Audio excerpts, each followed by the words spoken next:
ओम शांति प्रातः मुरली। ओम शांति बाप दादा 24/2/2025 के परमात्मा मधुर महावाक्य। मीठे बच्चे, ये रूहानी हॉस्पिटल तुम्हें आधा कल्प के लिए एवर हेल्दी बनाने वाली है। यहाँ तुम देही अभिमानी होकर बैठो।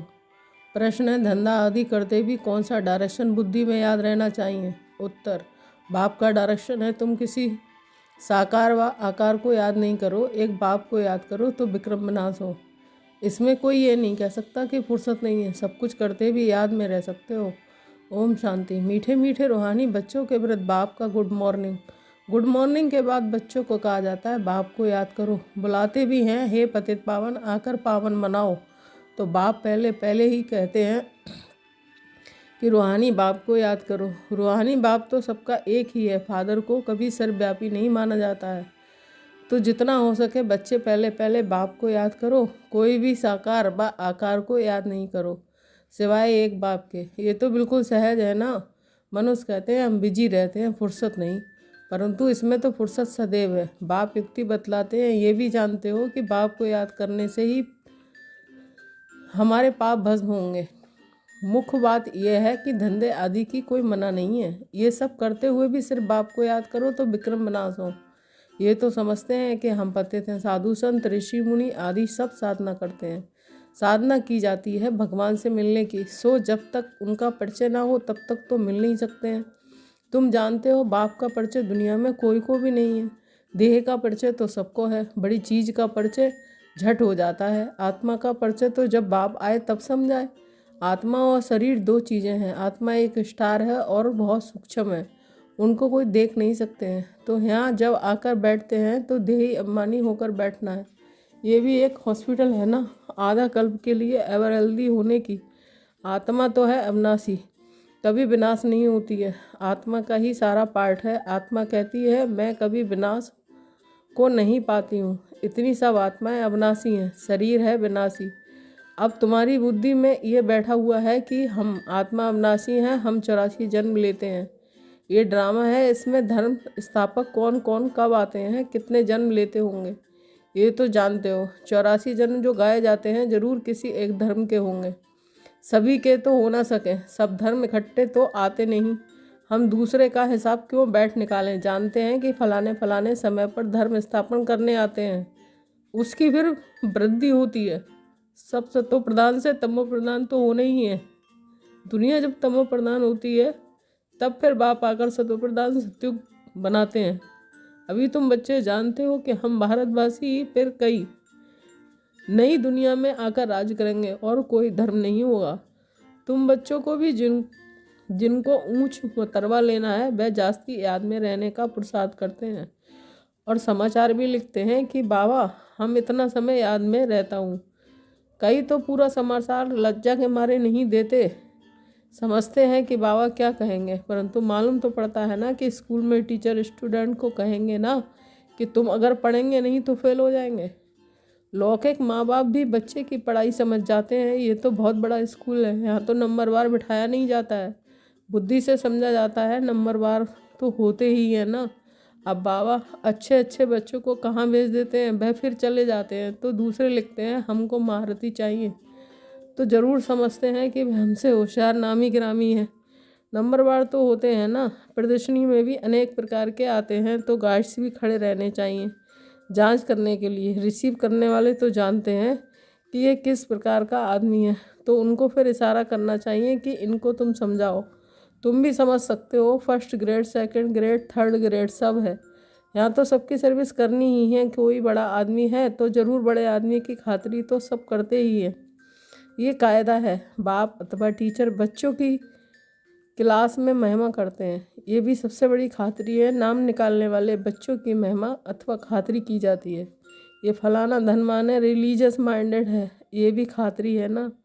अब तुम ये जानते हो कि ऊंच से ऊंच भगवान है, कहते भी हैं कि बरोबर ऊंच से ऊंच है, परंतु फिर बोलो कि उनकी बायोग्राफी बताओ तो वह कह देंगे सर्वव्यापी है, बस एकदम नीचे कर देते हैं। अब तुम समझा सकते हो कि सबसे ऊंचे से ऊंचे है भगवान, वह है मूल वतनवासी। सूक्ष्म वतन में है देवताएं, यहाँ रहते हैं मनुष्य। तो ऊंच से ऊंच भगवान वह निराकार ठहरा। अभी तुम जानते हो कि हम जो हीरे मिसल थे सो फिर कौड़ी मिसल बन पड़े हैं। फिर भगवान को अपने से भी जास्ती नीचे ले गए हैं, पहचानते ही नहीं है। तुम भारतवासियों को ही पहचान मिलती है, फिर पहचान कम हो जाती है। अभी तुम बाप की पहचान सबको देते जाते हो, ढेरों को बाप की पहचान मिलेगी। तुम्हारा मुख्य चित्र है ही कि त्रिमूर्ति, गोला, झाड़, इनमें कितनी रोशनी है। ये तो कोई भी कहेंगे कि ये लक्ष्मी नारायण सतयुग के मालिक थे। अच्छा, सतयुग के आगे क्या था ये भी अभी तुम जानते हो। अभी है कलयुग का अंत, और है भी जो प्रजा का प्रजा के ऊपर राज। अभी राजाई तो है नहीं, कितना फर्क है। सतयुग के आदि में राजाएं थे और अभी कलयुग में भी राजाएं हैं। भल कोई भय पावन नहीं है, परंतु कोई पैसा देकर भी टाइटल ले लेते हैं। महाराजा तो कोई है नहीं, टाइटल खरीद कर लेते हैं। जैसे पटियाला का महाराजा, जोधपुर बीकानेर का महाराजा, नाम तो लेते हैं ना। ये नाम अविनाशी चला आता है। पहले पवित्र महाराजा आए थे, अब हैं अपवित्र महाराजा। अक्षर चला जाता है। इन लक्ष्मी नारायण के लिए कहेंगे कि ये सतयुग के मालिक थे। किसने राज लिया अभी तुम जानते हो। राजाई की स्थापना कैसे होती है। बाप कहते हैं मैं तुमको अभी पढ़ाता हूँ। 21 जन्मों के लिए वह तो पढ़कर इसी जन्म में ही बैरिस्टर आदि बनते हैं। तुम अभी पढ़कर भविष्य महाराजा महारानी बनते हो। ड्रामा प्लान अनुसार नई दुनिया की स्थापना हो रही है। अभी है पुरानी दुनिया। भल कितने भी अच्छे अच्छे बड़े महल हैं, परंतु हीरे जवाहरातों के महल तो बनाने की कोई में ताकत नहीं है। सतयुग में ये सब हीरे जवाहरातों के महल बनाते हैं ना। बनाने में कोई देरी थोड़ी लगती है। यहाँ तो अर्थक्वेक आदि होती है तो बहुत कारीगर लगा देते हैं, 1-2 वर्ष में सारा शहर खड़ा कर देते हैं। नई दिल्ली बनाने में करके 8-10 वर्ष लगे, परंतु यहाँ के लेबर और वहाँ के लेबर्स में तो फर्क रहता है ना। आजकल तो नई नई इन्वेंशन भी निकालते हैं। मकान बनाने की साइंस का भी जोर है। सब कुछ तैयार मिलता है, झट फ्लैट तैयार, बहुत जल्दी बनते हैं। तो ये सब वहाँ काम में तो आते हैं ना। ये सब साथ चलने हैं, संस्कार तो रहते हैं ना। यही साइंस के संस्कार भी चलेंगे तो सब बाप बच्चों को समझाते रहते हैं पावन बनना है। तो बाप को याद करो। बाप भी गुड मॉर्निंग कर फिर शिक्षा देते हैं। बच्चे बाप की याद में बैठे हैं, चलते फिरते बाप को याद करो, क्योंकि जन्म जन्मांतर का बोझा सिर पर है। सीढ़ी उतरते उतरते 84 जन्म लेते हैं। अभी फिर एक जन्म में चढ़ती कला होती है। जितना बाप को याद करते रहेंगे उतनी खुशी भी होगी, ताकत मिलेगी। बहुत बच्चे हैं जिनको आगे नंबर में रखा जाता है, परंतु याद में बिल्कुल रहते नहीं हैं। भल ज्ञान में तीखे हैं, परंतु याद की यात्रा है नहीं। बाप तो बच्चों की महिमा करते हैं, ये भी नंबर 1 में हैं, तो ज़रूर मेहनत भी करते होंगे ना। तुम हमेशा समझो कि शिव बाबा समझाते हैं तो बुद्धि योग वहाँ लगा रहेगा। ये भी सीखता तो होगा ना। फिर भी कहते हैं बाबा को याद करो। किसको भी समझने के लिए चित्र है। भगवान कहा ही जाता है निराकार को, वह आकर शरीर धारण करते हैं। एक भगवान के बच्चे सब आत्माएं भाई भाई हैं।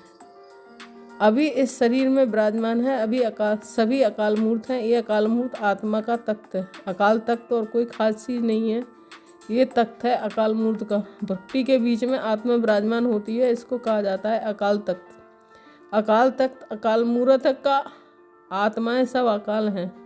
कितनी अति सूक्ष्म है। बाप तो है निराकार, वह अपना तख्त कहाँ से लाए। बाप कहते हैं मेरा भी ये तख्त है, मैं आकर इस तख्त का लोन लेता हूँ। ब्रह्मा के साधारण बूढ़े तन में अकाल तख्त पर आकर बैठता हूँ। अभी तुम जान गए हो कि सब आत्माओं का ये तख्त है। मनुष्यों की ही बात की जाती है, जानवरों की तो बात ही नहीं है। पहले जो मनुष्य जानवर से भी बदतर हो गए हैं, वह तो सुधरे। कोई जानवर की बात पूछे, बोलो पहले अपना तो सुधार करो। सत्ययुग में तो जानवर भी बड़े अच्छे फर्स्ट क्लास होंगे। किचड़ा आदि कुछ भी नहीं होगा। किंग के महल में कबूतर आदि का किचड़ा हो तो दंड डालने, जरा भी किचड़ा नहीं। वहाँ बड़ी खबरदारी रहती है, पैरे पर रहते हैं, कोई जानवर आदि अंदर घुस ना सके। बड़ी सफाई रहती है। लक्ष्मी नारायण के मंदिर में भी कितनी सफाई रहती है। शंकर पार्वती के मंदिर में भी कबूतर को दिखाते हैं, तो जरूर मंदिर को भी खराब करते होंगे। शास्त्रों में तो बहुत दंत कथाएं लिख दी हैं। अभी बाप बच्चों को समझाते हैं कि उनमें भी थोड़े हैं जो धारण कर सकते हैं, बाकी तो कुछ नहीं समझते हैं। बाप बच्चों को कितना प्यार से समझाते हैं। बच्चे बहुत बहुत मीठे बनो, मुख से सदैव रतन निकालते रहो। तुम हो रूप बसंत, तुम्हारे मुख से पत्थर नहीं निकलने चाहिए। आत्मा की ही महिमा होती है। आत्मा कहती है मैं प्रेसिडेंट हूँ, फलाना हूँ, मेरे शरीर का नाम ये है। अच्छा, आत्माएं किसके बच्चे हैं? एक परमात्मा के। तो ज़रूर उनसे वर्षा मिलता होगा। वह फिर सर्वव्यापी कैसे हो सकता है? तुम समझते हो कि हम भी पहले कुछ नहीं जानते थे, अभी कितनी बुद्धि खुली है। तुम कोई भी मंदिर में जाएंगे तो समझेंगे ये तो सब झूठे चित्र हैं। 10 भुजाओं वाला, हाथी की सूंड वाला कोई चित्र होता है क्या? ये सब है भक्ति मार्ग की सामग्री। वास्तव में भक्ति होनी चाहिए एक शिव बाबा की, जो सबका सदगति दाता है। तुम्हारी बुद्धि में ये लक्ष्मी नारायण भी 84 जन्म लेते हैं, फिर ऊंच से ऊंच बाप ही आकर सबको सदगति देते हैं। उनसे बड़ा कोई है नहीं। ये ज्ञान की बातें तुम्हारे में भी नंबरवार धारण कर सकते हैं। धारणा नहीं कर सकते तो बाकी क्या काम के रहे। कई तो अंधों की लाठी बनने के बदले अंधे बन जाते हैं। गऊ जो दूध नहीं देती है उसे भी पिंजरपुर में रखते हैं, ये भी ज्ञान का दूध नहीं दे सकते हैं। बहुत हैं जो कुछ पुरुषार्थ नहीं करते हैं, समझते नहीं कि हम कुछ तो किसका कल्याण करें। अपनी तकदीर का ख्याल ही नहीं रहता, बस जो कुछ मिला सो अच्छा। तो बाप कहेंगे कि इनकी तकदीर में है नहीं। अपनी सदगति करने का पुरुषार्थ तो करना चाहिए। देही अभिमानी बनना है। बाप कितना ऊंच तो ऊंच है, और आते देखो कैसे पतित दुनिया पतित शरीर में है। उनको बुलाते ही पतित दुनिया में है। जब रावण दुख देते हैं तो बिल्कुल ही भ्रष्ट कर देते हैं, तब बाप आकर श्रेष्ठ बनाते हैं। जो अच्छा पुरुषार्थ करते हैं वह राजा रानी बन जाते हैं, जो पुरुषार्थ नहीं करते हैं वह गरीब बन जाते हैं। तकदीर में नहीं है तो तदबीर कर नहीं सकते। कोई तो बहुत अच्छी तकदीर बना लेते हैं। हर एक अपने को देख सकते हैं कि हम क्या सर्विस करते हैं। अच्छा, मीठे मीठे सिकीले बच्चों के प्रति माता पिता बाप दादा का याद प्यार और गुड मॉर्निंग। रूहानी बाप की रूहानी बच्चों को नमस्ते। धारणा के लिए मुख्य सार 1 पॉइंट। रूप बसंत बन, मुख से सदैव रतन निकालने हैं। बहुत बहुत मीठा बनना है, कभी भी पत्थर कटु वचन नहीं निकालना है। सेकंड, ज्ञान और योग में तीखा बन, अपना और दूसरों का कल्याण करना है। अपनी ऊंच तकदीर बनाने का पुरुषार्थ करना है। अंधों की लाठी बनना है। वरदान, संतुष्टता द्वारा सर्व से प्रशंसा प्राप्त करने वाले सदा प्रसन्न चित्त भव। स्पष्टीकरण, संतुष्टता की निशानी प्रत्यक्ष रूप में प्रसन्नता दिखाई देगी, और जो सदा संतुष्ट व प्रसन्न रहते हैं उनकी हर एक प्रशंसा अवश्य करते हैं। तो प्रशंसा प्रसन्नता से ही प्राप्त कर सकते हो, इसलिए सदा संतुष्ट और प्रसन्न रहने का विशेष वरदान स्वयं भी लो और औरों को भी दो, क्योंकि इस यज्ञ की अंतिम आहुति सर्व ब्राह्मणों की सदा प्रसन्नता है। जब सभी सदा प्रसन्न रहेंगे तब प्रसन्नता का आवाज़ गूंजेगा, अर्थात विजय का झंडा लहराएगा। स्लोगन, डायमंड 1 डायमंड बनने का मैसेज देना ही डायमंड जुबली मनाना है। अव्यक्त इशारे, एकांत प्रिय बनो, एकता और एकाग्रता को अपनाओ। एकांतवासी बनना अर्थात चारों ओर के वाइब्रेशन पर चले जाना। कई ऐसे होते हैं जिन्हें एकांत पसंद नहीं आता है। संगठन में रहना, हंसना बोलना ज़्यादा पसंद आता है, लेकिन वह ये हुआ बाहर मुक्ता में आना। अभी अपने को एकांतवासी बनाओ, अर्थात सर्व आकर्षण के वाइब्रेशन से अंतर्मुख बनो। अब समय ऐसा आ रहा है जो यही अभ्यास काम में आएगा। अगर बाहर की आकर्षण के वशीभूत होने का अभ्यास होगा तो समय पर धोखा दे देगा। Om Shanti. Thank you Baba.